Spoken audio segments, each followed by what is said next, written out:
عجب نامردها دارد زمانه،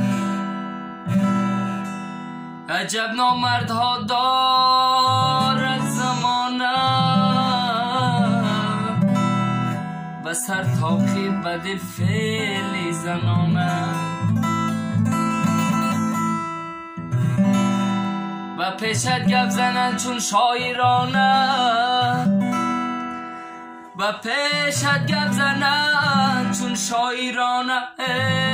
خبرت میبرند خانه به خانه، خبرت میبرند خانه به خانه. از شکستی شیشه نازک دلان اندیشه کن، از شکستی شیشه نازک دلان اندیشه کن.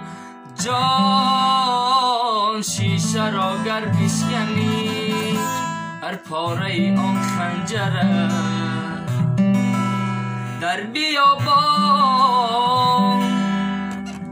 جان در بیابان مثل شیرو، در سفر مردانه باش.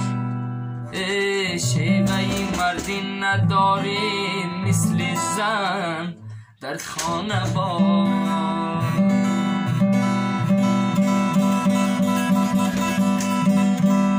گر بر سر نفسی خود امیری مردی، گر بر سر نفسی خود امیری مردی، بر کور و کرر نقطه نگیری مردی.